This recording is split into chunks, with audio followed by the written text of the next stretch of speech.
Hello, I'm here today with Ria, who's going to tell us a little bit about how she juggles her work and her mum life. Hi Ria, how are you? Hello, I'm good, thank you. Thank you for having me. You're very welcome. Thank you for letting us interview you. You're welcome. Do you want to tell us a little bit about your background and your life, really?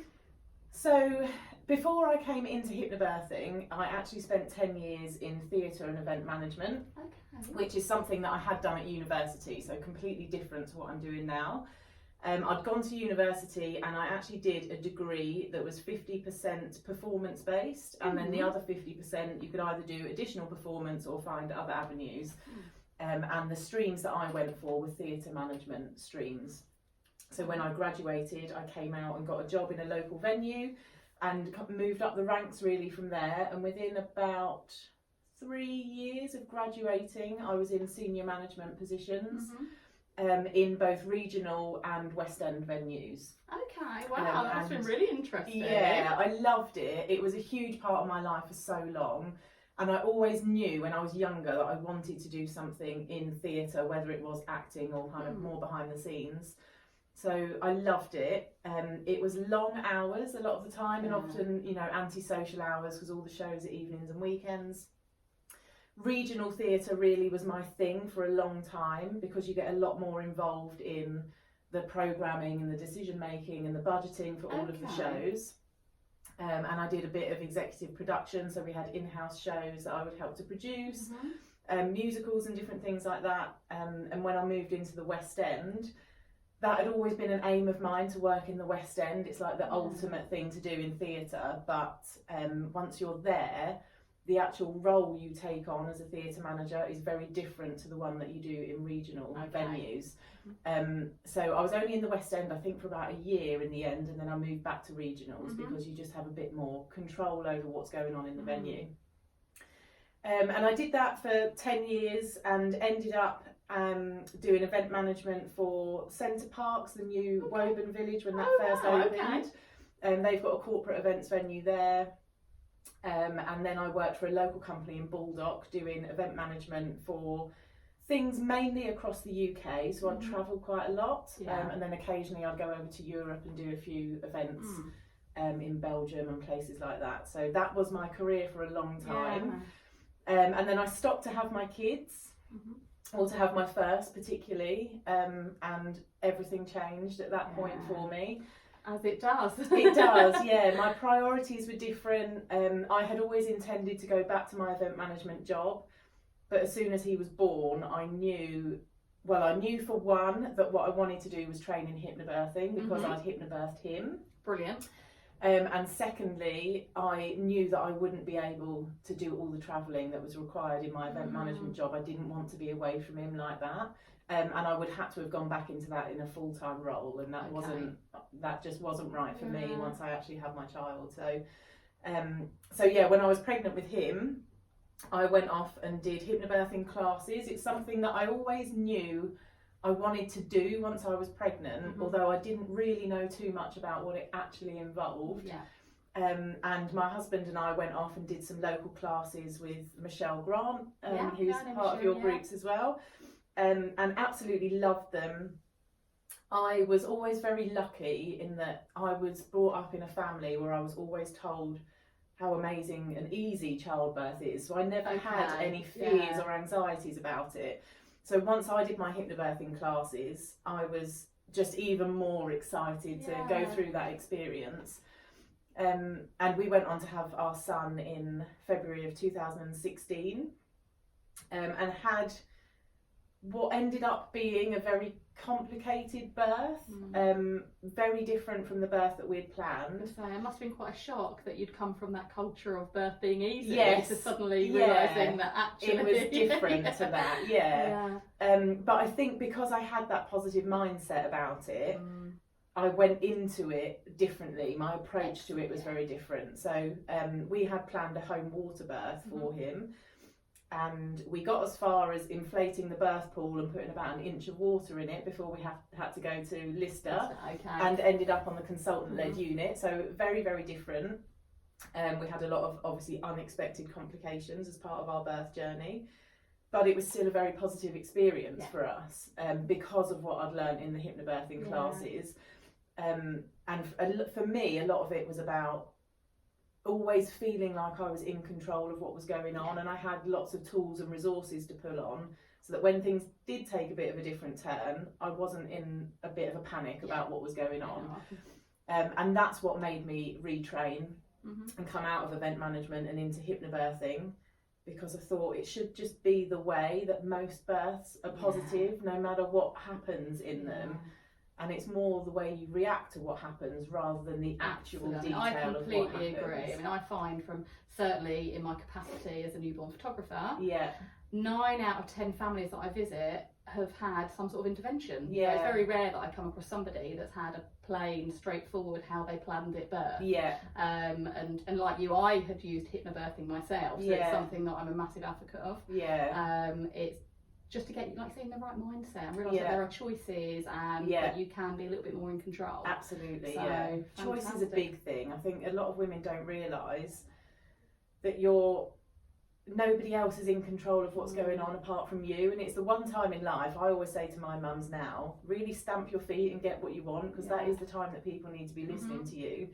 And you know, if you want to do X, Y and Z, then do it, or try for it at least, but you do have choices and rights. And you can make an informed decision then, can't you? Exactly. And it's just about having that confidence sometimes, rather than maybe relying on other people to be making those decisions for you, and then them being the wrong decisions. If you're staying in control, or you're part of that decision making process, it makes a huge difference to how you feel about that birth experience.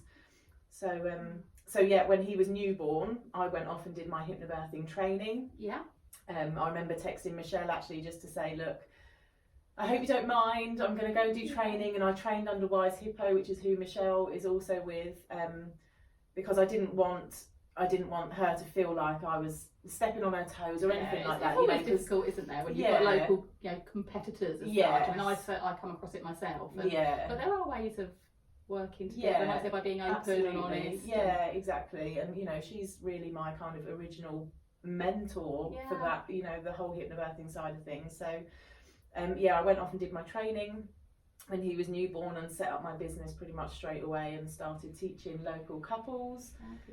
What did the training involve? What did you have to do? So I had to do probably what worked out as a couple of months worth of online training. So it was lots of training videos, and writing assessments and submitting them. And then at the end of the online training, you do 2 days of like face-to-face training with the Wise Hippo founders. And at the end of that, if you pass, then you qualify. So it was quite a lot of background work. You do a foundation module on hypnosis for childbirth and antenatal education, and then really the face-to-face training is 2 days worth of practicing all those techniques and building up your confidence and your knowledge, really, so that you get asked a lot of questions in hypnobirthing classes. You need to have that knowledge there, even if they're things you've not experienced, to be able to point people in the right direction or help them out. So, and how did you find kind of studying something new and also having a new baby yourself? How all right, actually. I mean, it feels like such a long time ago now, but I don't have any recollection of it being particularly difficult. I think I utilised nap times and bedtimes to be able to get all of my work done. But it wasn't really too much of a struggle at the time. I just fitted it in as and when I could. I knew when the 2 days of face-to-face training were, so I gave myself enough time to be able to go through everything and back over bits if I needed to beforehand. But it wasn't too bad when I think back. It was just definite nap times in the day once he was down. So just about being, like say, planning it in advance, knowing what you need to achieve. And, and I suppose with it being online in the beginning, it was something you could kind of fit in as and when you could. And dip in and out of. And absolutely. So it was okay to manage, I'd say. So what does a typical week look like for you now? Well, most of my week really, I'm just solidly on mum duty. My boys are still both very little. They're 18 months and just over 3. So Fletcher does do some preschool hours, but in the main, they're home kind of full time. So my daytimes are taken up with being out and about and you know doing nice things with them. But my typical week, Monday mornings, Fletcher's at preschool, so I generally have a bit of one-to-one time with my youngest, which is precious. So I always get that mum guilt about the fact he doesn't get the undivided attention that my eldest does. So you know, I really try and make the most of those few hours. And then Monday afternoons we're all together again.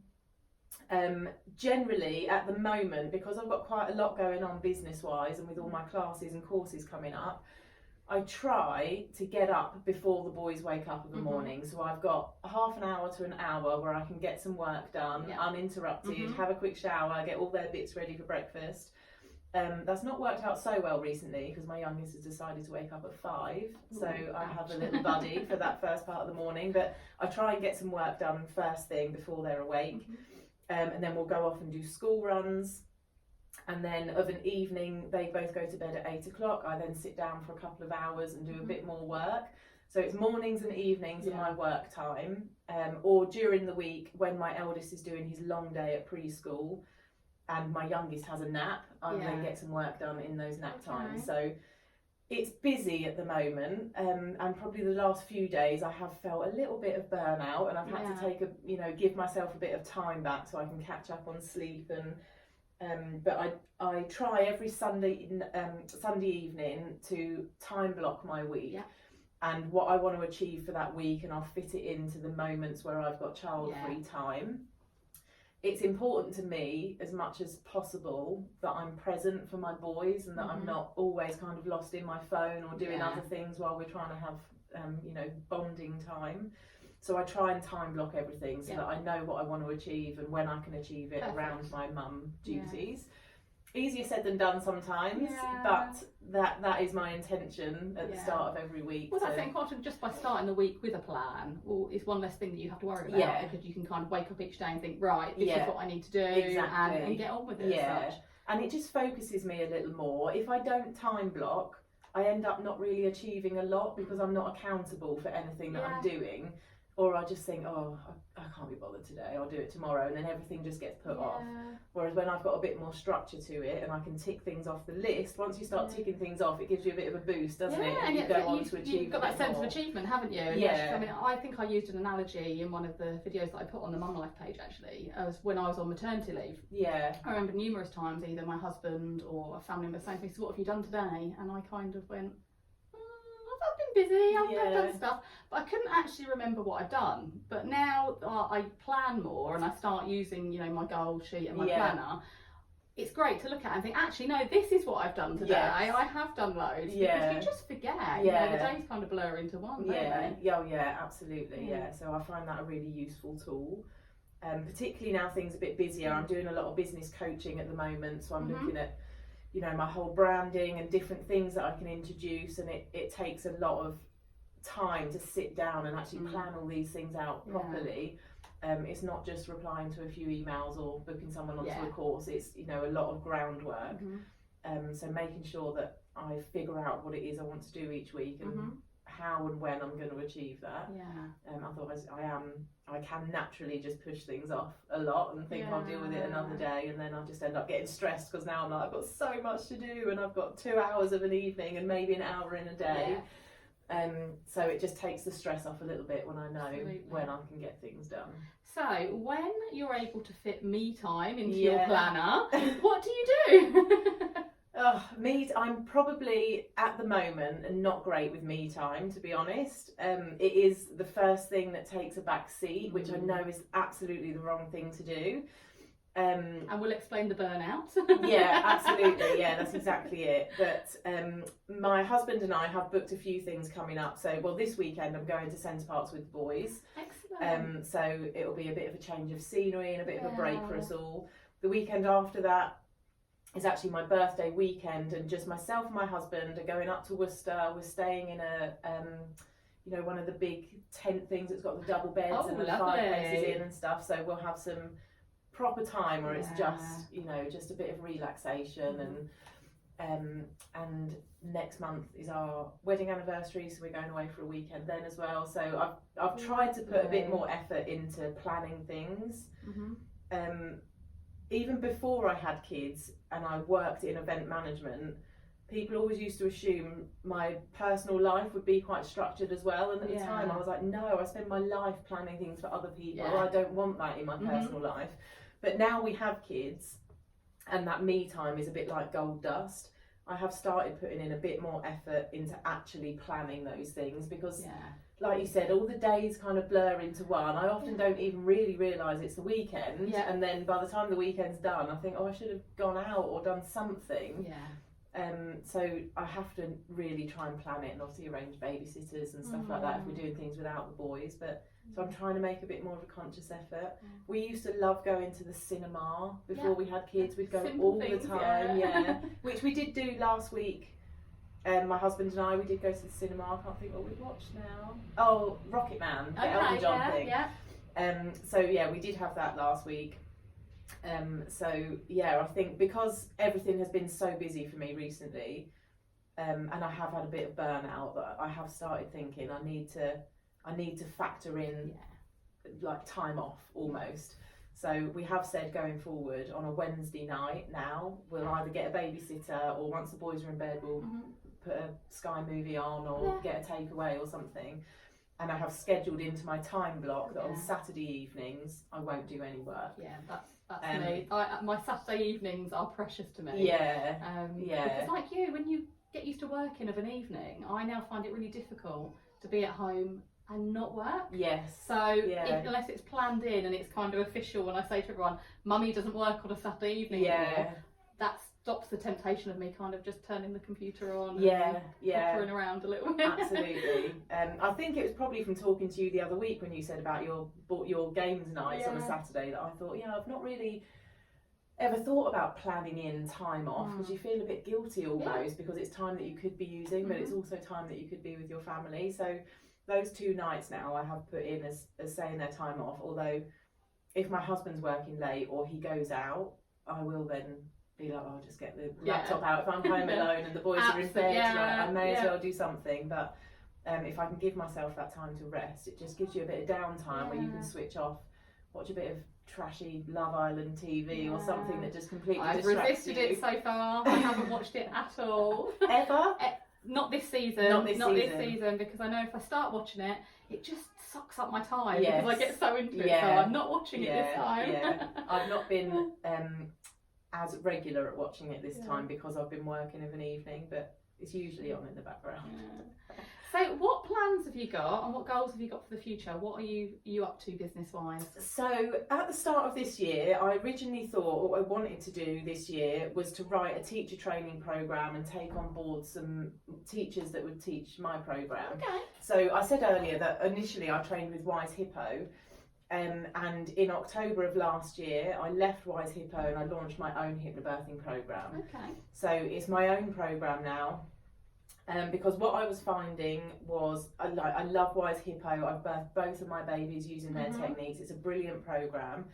But because I'd gone on to do additional training in like fetal positioning and birth physiology and all kinds of different things, I now had so much more information that I felt I was doing a bit of a disservice to my clients, not giving them. And I was then starting to do different classes here and there so that I could give them this extra information. And eventually I just thought, I just need to put all of this into one hypnobirthing programme. And then they've got it all in one go, and they can finish their programme knowing that they can do as much as they possibly can to help that process themselves. So I launched my own programme last year. So then I thought I'll take on teachers and kind of expand the company. That's now not the direction I'm going to go in this year. What I want to do first and foremost is focus on developing the programme, because there's still bits now that I'll go off and learn and think, I need to weave that in or maybe take that bit out. So until I'm at a point where I know that programme is 100% exactly how I want it to be, I'll keep it just with me and just offer additional services in and around fine-tuning. So I've got a new Facebook group at the moment called the Healing Birth Circle. I've seen it. Most of the clients that I work with are clients that have had previous negative birth experiences, and they're going on to have another baby and they need some additional tools to help them through that process. And that is exactly the situation I was in when I did hypnobirthing. I had a really horrendous first time experience. I was determined that second time round I needed something different. I needed to change something and feel better about the whole experience. So I've created this Facebook group specifically for those clients so that I can do very specific kind of training sessions. I do lots of live videos in that group and hints and tips on, first and foremost actually, how they can heal from their first birth experience, because without doing that healing part of the process, it's very hard to go on to prepare positively if you've not dealt with that first birth. So that's what the aim of this group is, to help them understand what happened the first time around, or where they can go to ask the questions so that they understand what happened.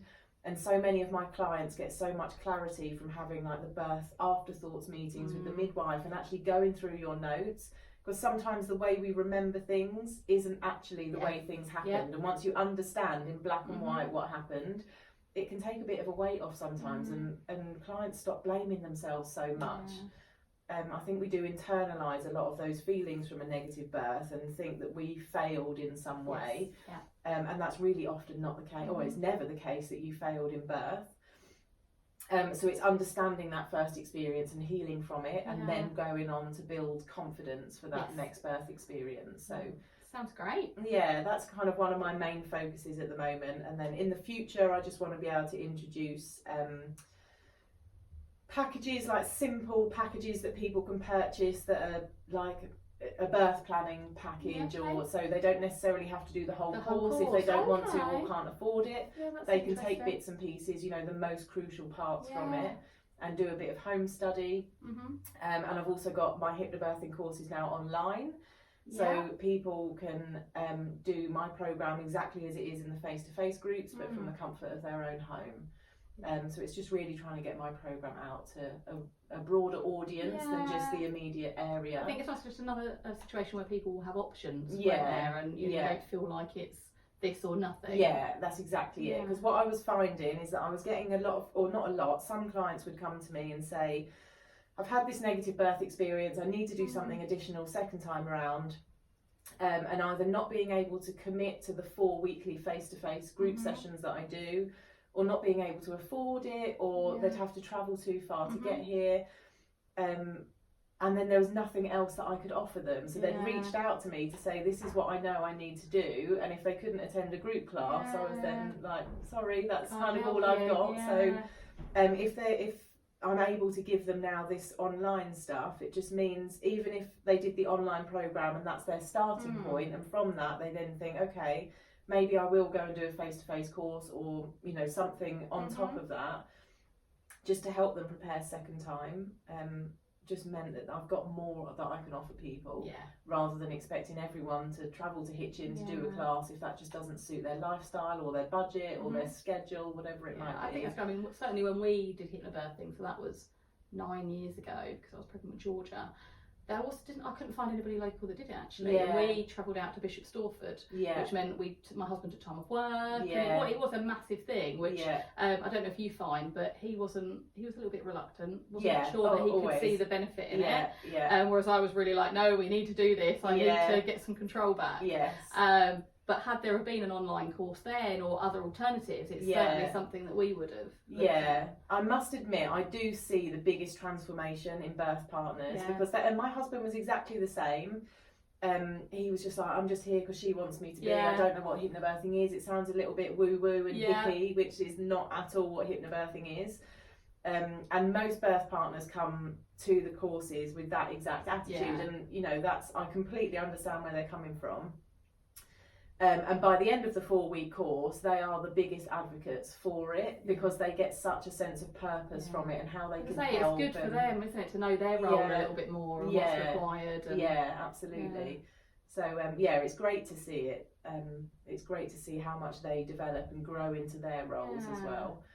So lovely. So that's given me a massive overview of what you do. The only other thing I wanted to ask is if there's anything you could do differently about your training or your career change or anything like that, what would you have done? Oh, big question. I know there's lots of mums out there in the group that are in similar situations where they've had children, Yeah. thinking about career changes, Yeah. and just not sure really. I tell you, actually, the only thing I'd probably do differently, I wouldn't, the path my career has taken over the years, I wouldn't change, because for me, I don't think I could have come into hypnobirthing before I had kids without knowing the difference that it made to me personally when I birthed my son. I know a lot of people will train in hypnobirthing and maybe never even go on to have that birth experience, but so in terms of the way my career's panned out, I wouldn't change that. What I would do is, if I could go back in time to 3 years ago when I first set up my business, is make sure from the outset I had business coaching and I was told about branding and sorting your message out and all those kind of things, because that's the process I'm going through now, and I think I can't believe I've worked for so long without having knowledge of these things in business. So it's not, for me now, I think it's not enough just to say, oh, I want to do this and just do it without having any of that kind of background information. I completely agree. And I think it's great now that finally, as a country, we're getting on board with the coaching. You know, in America and lots of other countries, they have life coaches, they have business coaches. It's all second nature, as much as they would have a sports coach. But over here, we're led to believe that, oh, if we need coaching, then you know, that's a bit extravagant and that's not for everyday people. But in fact, it is. And like you say, it's so valuable. Absolutely. I go through coaching, and I've recently trained as a coach, and I know you're going down the sort of coaching route now. And definitely, so if you can do that and you're thinking about setting up on your own, definitely do some sort of coaching. It can be a bit scary because obviously everything comes with a price tag, and when you're just starting out, you might think, well, when I need to set up a website and get a logo and there's all this other stuff to pay for, do I want to be paying for business coaching or anything else? But it's worth its weight in gold, just having that direction, or even like from life coaching point of view, having that confidence, because we're not really trained, isn't the word, but as we grow up, we're kind of told not really to blow our own trumpet too much or to brag about what we do, but we do amazing things in our lives, and having that kind of confidence behind you can make a massive difference. I completely agree. And if you're not really wanting to shout about it too much, particularly if you're self-employed, then people aren't going to come to you because you're not telling them what you can offer them or how you can do it. And but I think a lot of people see it as sales, don't they? Whereas, it is sales to a certain extent, but it also is like they're just being honest and truthful and putting your offering out there, really, telling people what you can do for them. Absolutely. So it's that I wish I had done 3 years ago when I started out, so that I knew where I was starting from and how to achieve everything I achieved, rather than waiting for clients to come to me. And then especially initially in that first year of business, you're not particularly busy because people don't know your name yet, or you don't have the reviews in yet, and it just helps you build all of those kind of things up and give you an idea as to where you want to get to with it, really. So it's not just ticking over, it's a fully fledged business.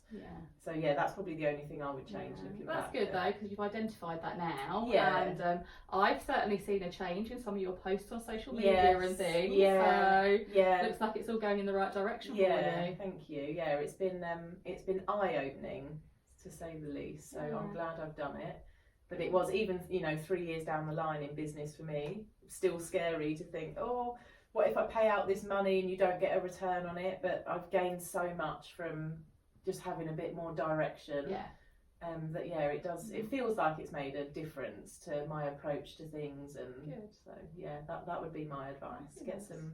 I think there's a bit of a stigma sometimes with any kind of coaching, is that I think people think, well, if I need coaching, I'm obviously failing at what I'm doing, and that's not at all the case, but sometimes you're so blinkered by what you're doing that you don't see the bigger picture, and having a coach just opens your eyes up. And quite often with coaching, the coach is not there to actually tell you what to do. The coach is there just to help you explore your options and to ask those questions and plant those seeds, to hold you accountable and help you put So sometimes it is that you've got that knowledge yourself, you just need somebody to help draw it out of you and work on the right sort of plan for you, really. Absolutely.